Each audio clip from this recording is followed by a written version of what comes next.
भाई जी श्री हनुमान प्रसाद जी पोदार ने अपनी पुस्तक श्री भगवन नाम में साधकों की जिज्ञासा और शंका का समाधान करते हुए कहा कि गृहस्थ साधक अधिकाधिक किस प्रकार जप कर सकता है, वो कौन सी विधि, वो कौन सी प्रक्रिया, वो कौन सी रीति, कैसी जीवन शैली अपनानी है कि अधिकाधिक नाम स्मरण कर इसी जन्म में भगवत प्राप्ति को संभव बनाया जा सकता है।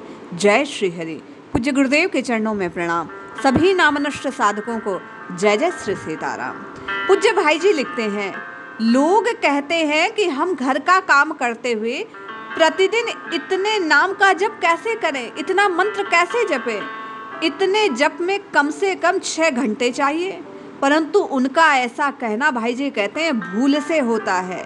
यदि हम लोग समय का उपयोग सावधानी के साथ करें तो घर और आजीविका के काम में किसी प्रकार की बाधा नहीं पड़ेगी और इतना जप प्रतिदिन हो सकेगा। उस देव मंत्र के जप में बाधा आती है जो स्नान कर शुद्ध होकर एक जगह बैठकर किया जाए। वैसे जप में लगातार इतना समय लगाना कठिन होता है, परंतु भैया इस नाम मंत्र के जप में किसी प्रकार की कोई अड़चन नहीं। चलते फिरते, उड़ते बैठते, सोते, आजीविका का काम करते, सब जगह सब अवस्था में जप सकते हो। यदि हम लोग हिसाब लगाकर देखें तो दिन रात के 24 घंटे में 6 घंटे निद्रा के बाद देकर 18 घंटे शरीर और आजीविका के कार्यों में तो कोई व्यतीत नहीं करता। हमारा बहुत सा समय तो असावधानी से व्यर्थ की बातों में चला जाता है। यदि हम लोग वाणी का संयम रखना सीख जाए, बिना मतलब बिना काम के बोलना छोड़ दें, तो मेरी समझ से राजा से लेकर मजदूर तक सबका सब इतना जप कर सकता है। पूज्य भाई जी कहते हैं, किंतु हम चेष्टा नहीं करते, हम बहाना कर देते हैं। यदि चेष्टा करें, समय का मूल्य समझे, एक क्षण को भी हरि नाम के बिना व्यर्थ न जाने दें। काम के लिए जितने बोलने की आवश्यकता है उतने शब्द बोल, फिर वाणी को उसी नाम जप में लगा दें। इस प्रकार अभ्यास करते रहने पर ऐसी आदत हो जाएगी कि फिर नाम जप छूटना कठिन हो जाएगा। फिर तो साधक को ऐसी प्रबल इच्छा होने लगती है कि 24 घंटे नाम जप किया करूं। उसे थोड़े जप से संतोष नहीं होता। पूज्य भाई जी कहते हैं, जैसे बड़े जोर की भूख या प्यास लगने पर मनुष्य एक एक क्षण कष्ट से बिताता है, इसी प्रकार नाम प्रेमी भी जो एक क्षण नाम के बिना जाए वह बड़े कष्ट से बिताता है। जब उसी नाम का जो संख्या से किया जाए। जप के 3 प्रकार हम आप पहले ही सुन चुके हैं भाई जी की वाणी में। कौन कौन से? बोले वैखरी वाणी से, उपांशु और मानसिक। पूज्य भाई जी कहते हैं इसके अलावा साधकों के सुबीते से कई और प्रकार हैं, जैसे श्वास के द्वारा जप करना, नाड़ी से जप करना, मानस मूर्ति पूजा की भांति नामाक्षरों की मन में कल्पना कर उनको बारंबार पढ़ना, भगवान की मूर्ति कल्पना कर उस पर नामाक्षरों के गहनों की तरह कल्पना और उनकी आवर्ती करना। अन्य भी कई प्रकार और भेद हैं, विस्तार के भय से भाई जी कहते हैं यहाँ बतला नहीं पा रहा। प्रत्येक श्वास की गति को लक्ष्य रखना, श्वास के आने और जाने में श्वास के शब्द के साथ मंत्र की कल्पना करना, साथ ही जिह्वा से उपांशु रूप से उच्चारण करते रहना। यहाँ मंत्र से तात्पर्य नाम मंत्र से है।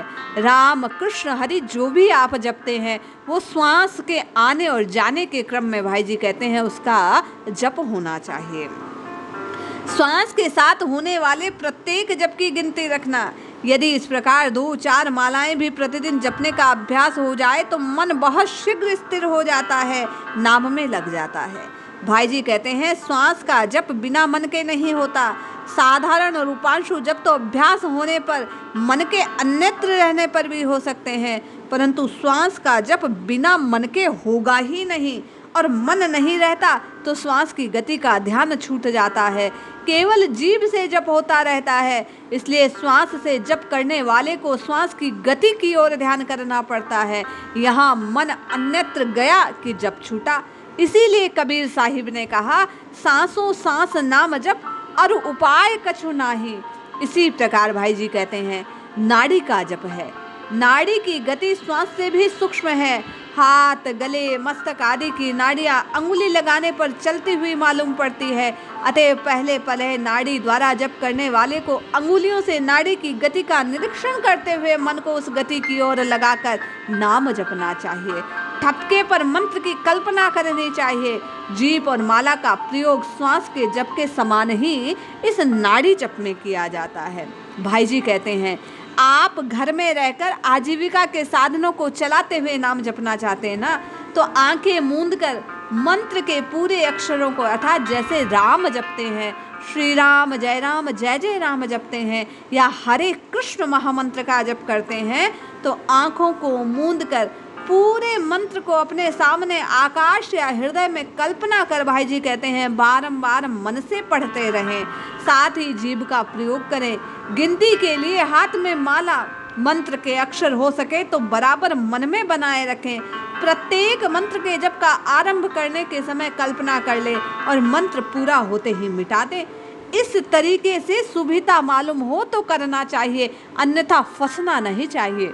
भाई जी कहते हैं, मन की रुचि के अनुसार भगवान की किसी मूर्ति को मन में कल्पना कर भगवान के चरणों से या गले से माला या मस्तक में मुकुट, हस्त, पाद आदि अंगों पर नगीनों के गहनों के रूप में मंत्र को चमकते हुए अक्षरों में देखकर आंखें मूंद कर विग्रह के साथ भी नाम जपा जा सकता है।